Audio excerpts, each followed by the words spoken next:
Shalom Bapak Ibu, saudara-saudaraku yang Tuhan Yesus kasihi.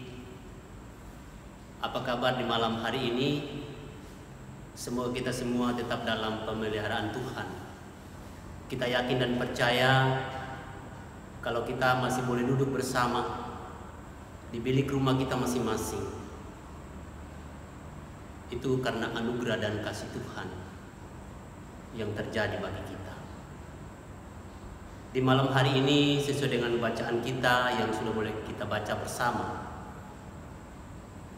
dari kitab Mazmur 126 ayat pertama sampai dengan ayat yang ke-6 yang mengkisahkan atau menceritakan tentang bagaimana kepulangan bangsa Israel dari pembuangan di Babilonia. Bapak Ibu Saudaraku yang Tuhan Yesus kasihi,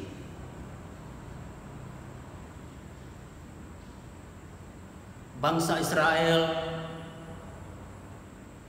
kembali ke kampung halaman mereka. Itu karena pemulihan yang Tuhan anugerahkan kepada mereka. Tuhan memulihkan Sion. Namun kalau kita boleh lihat dari ayat pertama, saya akan baca kembali bagi kita sekalian, Bapak Ibu Saudara kekasih Tuhan. Nyanyian ziarah ketika Tuhan memulihkan keadaan Sion. Keadaan kita seperti orang-orang yang bermimpi. Ini kembali mereka ke kampung halaman mereka. Setelah sekian lama mereka di pembuangan, ratapan tangis, pahit dan mereka menderita di pembuangan. Tetapi oleh karena anugerah dan kasih Allah, mereka boleh memperoleh pemulihan itu. Kemudian kalau kita melihat di ayat yang kedua dan ketiga, ada dua perkara besar. Saya boleh bacakan lagi kepada kita sekalian. Pada waktu itu mulut kita penuh dengan tertawa dan lidah kita dengan sorak-sorai. Pada waktu itu berkatalah orang di antara bangsa-bangsa, Tuhan telah melakukan perkara besar kepada orang-orang ini.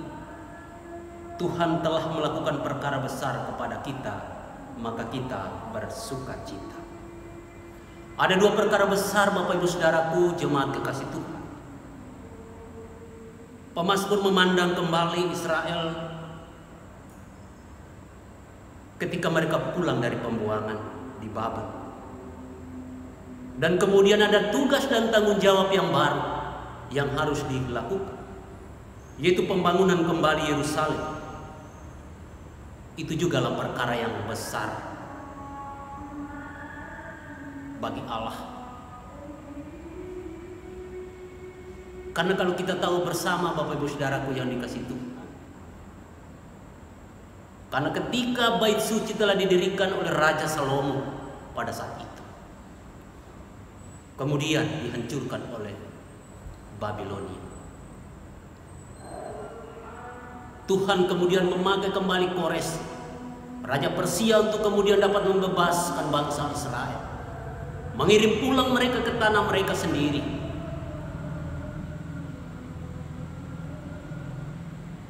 Itu semata-mata karena pemulihan yang Tuhan berikan. Itu semata-mata karena Tuhan memakai Kores, Raja Persia itu. Itu perkara besar bagi Allah. Kemudian begitu juga ketika orang-orang Israel berbicara tentang keluar mereka dari Mesir melalui penyeberangan yang begitu menakutkan, itu laut Tiberia. Tetapi Allah membebaskan mereka. Dan itu adalah sebuah perbuatan yang sangat ajaib. Bagaimana kuasa Allah yang begitu luar biasa. Bapak Ibu Saudara-saudaraku kekasih Tuhan, kita juga melihat di ayat yang keempat, Pulihkanlah keadaan kami ya Tuhan, seperti memulihkan batang air kering di tanah Negev.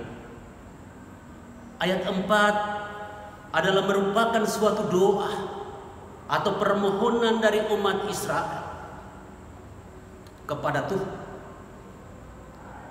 Kita tahu bersama Bapak Ibu Saudaraku yang Tuhan Yesus kasihi, tanah Negev adalah tanah yang terletak di wilayah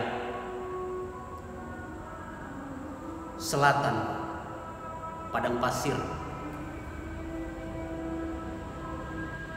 Israel. Pada musim hujan, batang air yang kering secara tiba-tiba dapat menjadi aliran air. Inilah merupakan kejadian yang indah. Inilah merupakan suatu kejadian yang sangat ajaib, terutama karena terjadi di padang gurun. Akan sangat mustahil Bapak Ibu Saudaraku yang dikasihi Tuhan. Tetapi itulah cara Tuhan bagaimana memulihkan umatnya.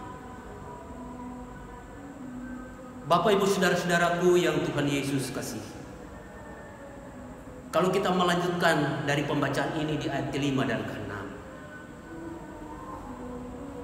orang yang menabur dengan mencucurkan air mata akan menuai dengan bersorak-sorai. Orang yang berjalan maju dengan menangis sambil menabur benih pasti pulang dengan sorak-sorai sambil membawa berkas-berkasnya. Menabur dengan mencucurkan air mata, menuai dengan bersorak-sorai, dan membawa berkas-berkasnya adalah merupakan tangisan umat, menunjukkan betapa dalamnya kesusahan hati mereka. Namun dalam satu keyakinan yang teguh, mereka berdoa, mengharapkan tuaian yang penuh dengan sukacita. Dan kepada saat menderita, menyatakan bahwa umat Allah selalu dalam penantian, yang berpengharapan pada Allah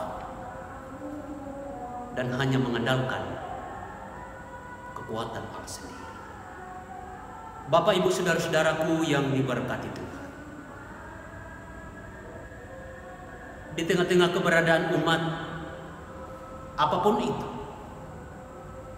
yang masih Tuhan izinkan boleh kita jalani, bahwa Allah hadir dengan kuasa dan kasih-Nya. Allah menunjukkan betapa Dia mengasihi kita. Allah menunjukkan betapa Dia mengasihi umat Israel dengan kasih-Nya yang ajaib, menolong, menopang, membebaskan, bahkan memulihkan mereka yang tentunya sungguh-sungguh berharap, mereka yang tentunya sungguh-sungguh bersandar hanya kepada Tuhan. Bahwa kesulitan dan penderitaan yang dialami tidak membuat umat putus asa, tetapi punya pengharapan yang diarahkan hanya pada Tuhan yang berkuasa bagi kehidupan mereka. Sehingga dengan iman kita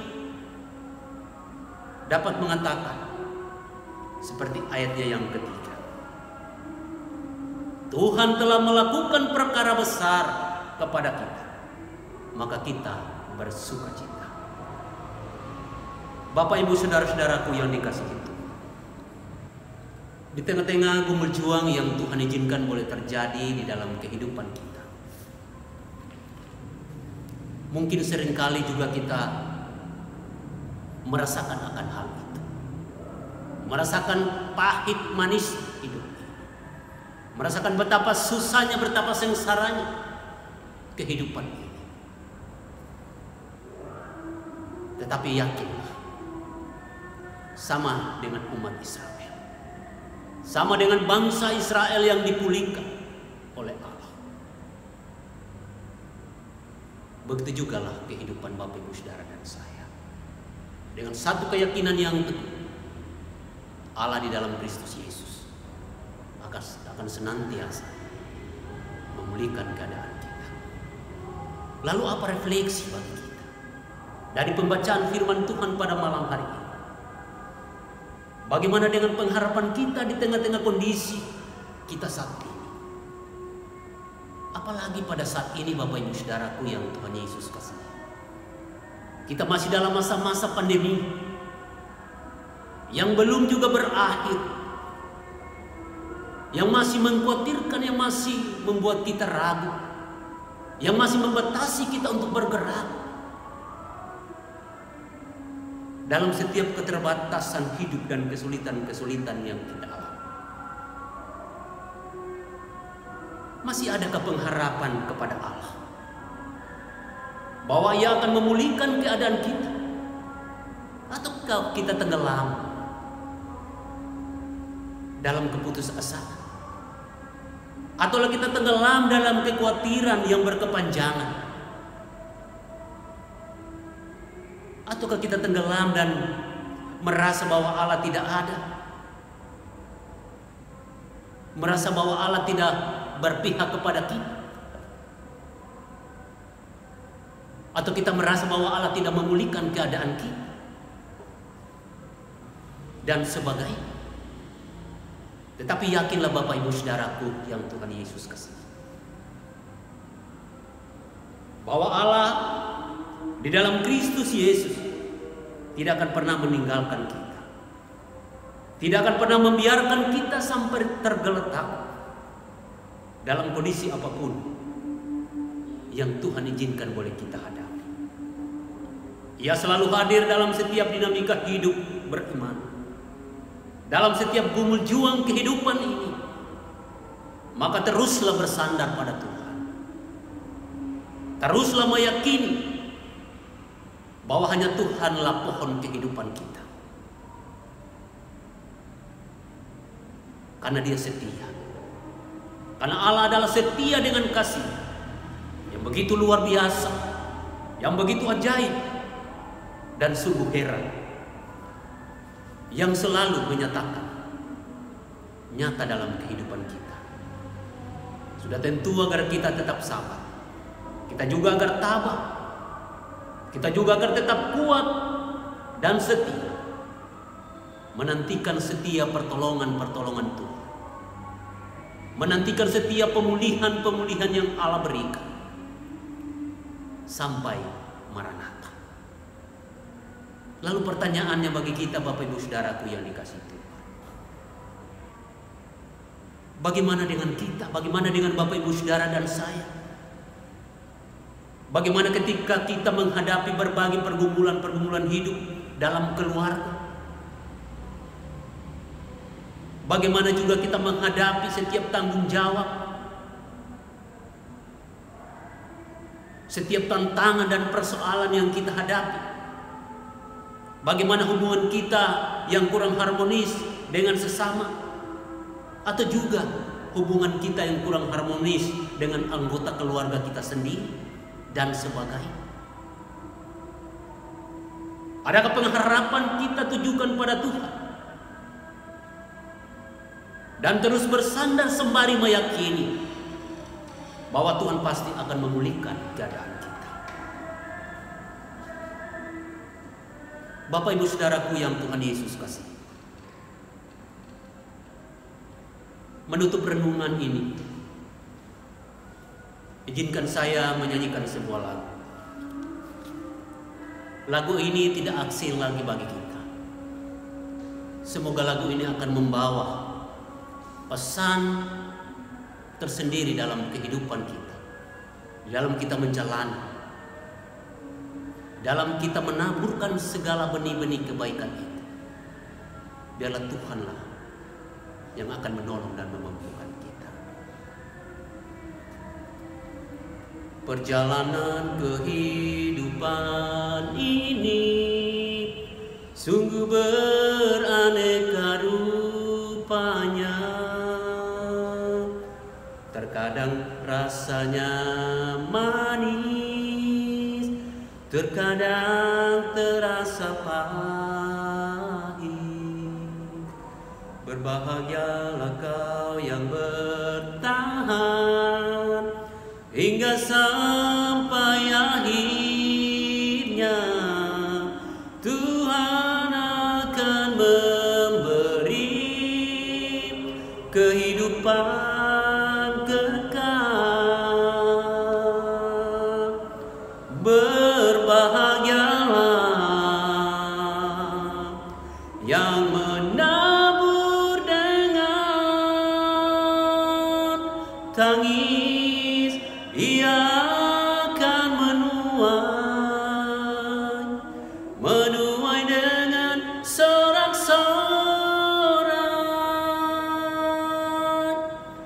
Berbahagialah yang menabur dengan air mata, pasti akan pulang dengan bersorak-sorak, membawa berkas-berkasnya. Pasti ia akan pulang dengan bersorak-sorak, membawa berkas-berkasnya. Bapak Ibu Saudaraku yang Tuhan Yesus kasih, marilah kita terus menabur benih-benih kebaikan. Marilah kita terus menabur benih-benih kasih. Dan marilah kita terus menabur benih-benih kebenaran, sambil tetap berdoa dan tetap harap akan Tuhan, sehingga pada akhirnya kita dapat membawa pulang berkas-berkasnya. Maju terus bersama Tuhan Yesus, karena segala jerih lelah tidak akan pernah sia-sia di dalam Tuhan. Terpujilah Tuhan Yesus Kristus. Amin.